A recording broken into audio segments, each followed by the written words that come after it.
कि लोकसभा चुनाव के लिए 2024 के चुनाव के लिए पहले चरण के लिए नामांकन पत्रों की स्क्रूटनी चल रही है। नामांकन पत्रों की छंटनी की प्रक्रिया शुरू हो चुकी है और नामांकन प्रक्रिया के बाद अब चल रही है स्क्रूटनी की प्रक्रिया, जिसमें समीक्षा होती है, जांच की जाती है कि किसका नामांकन सही, किसका नामांकन गलत। कहीं एक आवेदक ने एक से ज्यादा नामांकन तो नहीं किए। अगर एक से ज्यादा नामांकन है तो उन्हें भी रद्द करना होता है।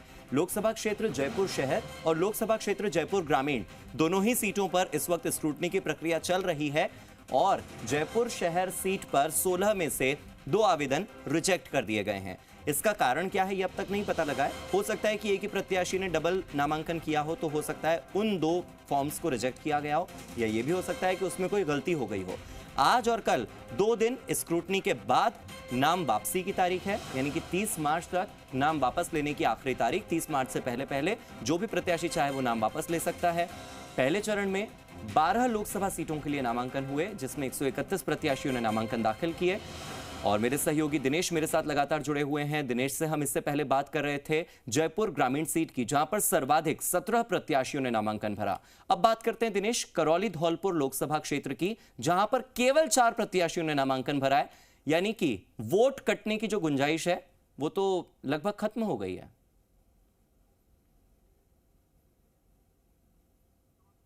दिनेश, आप तक आवाज पहुंच पा रही है मेरी? दिनेश, इससे पहले हमने जयपुर ग्रामीण सीट की बात की थी, जहां पर सबसे ज्यादा प्रत्याशियों ने नामांकन भरा। अब मैं बात करना चाहता हूं वो सीट जहां पर सबसे कम प्रत्याशियों ने नामांकन भरा, करौली धौलपुर सीट, केवल 4 प्रत्याशी, यानी कि वोट कटने की संभावना एकदम खत्म।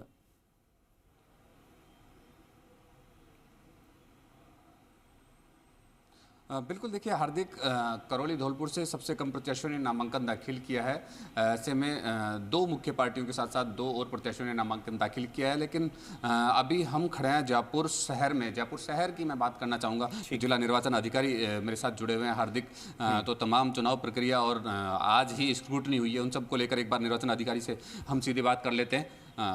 प्रकाश राज पुरोहित जी है जिला निर्वाचन अधिकारी, मैं सीधा बात करता हूँ उनसे। सर, स्क्रूटनी हो गई, सबसे पहले देखिए आज स्क्रूटिनी का जो प्रोसीजर था वो ख़त्म हुआ है। जयपुर लोकसभा में टोटल 24 फॉर्म आए थे 16 कैंडिडेट्स के। इसमें 3 फॉर्म रिजेक्ट हुए हैं और 2 कैंडिडेट का कैंडिडेचर रिजेक्ट हुआ है। तो टोटल अब 14 कैंडिडेट बचे हैं स्क्रूटिनी के बाद, और अब नाम वापसी कर सकते हैं इनमें से कोई भी। और 30 तारीख को 3 बजे तक नाम वापसी रहेगी और फिर हम 30 तारीख को 3 बजे सिंबल अलॉटमेंट करेंगे। अब आगे के लिए चुनाव के लिए क्या तैयारियां हैं? कितनी टीमें तैयार की, कहाँ स्टेशंस बनाए और कहाँ इसका जो चुनाव की जो काउंटिंग है वो रही? जी, अभी हमारे ऑक्सिलरी मिला के 4960 4960 पोलिंग स्टेशन हैं जयपुर के पूरे निर्वाचन क्षेत्र में, जिसमें 19 विधानसभा के क्षेत्र पड़ता है। और अब वोटर लिस्ट भी हमारी फाइनल हो गई है। वोटर लिस्ट हमने प्रिंट कर ली है, जिसमें जयपुर में 22,87,000, जयपुर ग्रामीण में लगभग 21,87,000 ये वोटर्स हैं। और होम वोटिंग के लिए भी हमने टीमें तैयार कर दी हैं। 5 अप्रैल से होम वोटिंग की भी तैयारी हो जाएगी। और 4960 बूथ के लिए जो पोलिंग पार्टीज़ हैं उसका भी हमने सेकंड रैंडमाइजेशन आज कर दिया है, जिसमें 8 तारीख से हम ट्रेनिंग शुरू करेंगे, सेकंड ट्रेनिंग।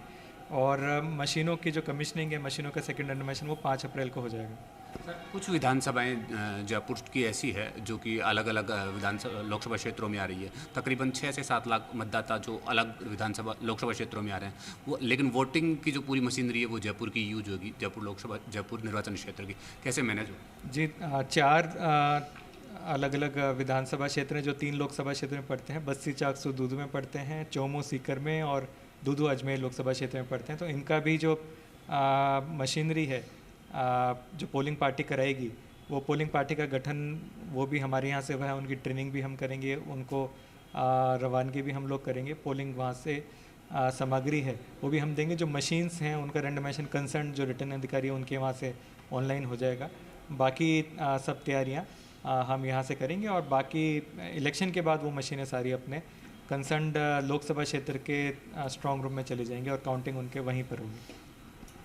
तो हार्दिक, जिला निर्वाचन अधिकारी प्रकाश पुरोहित और पूरी निर्वाचन टीम ने कमर कस ली है। चुनाव को लेकर युद्ध स्तर पर जो तैयारियां थी वो होनी थी, जो हो चुकी हैं, अब फाइनल स्थिति में है। स्क्रूटनी हो चुकी और 30 तारीख को 3 बजे बाद जो प्रत्याशी शेष बचेंगे उनको नाम वापसी के बाद जो बचेंगे। ठीक है दिनेश, बहुत बहुत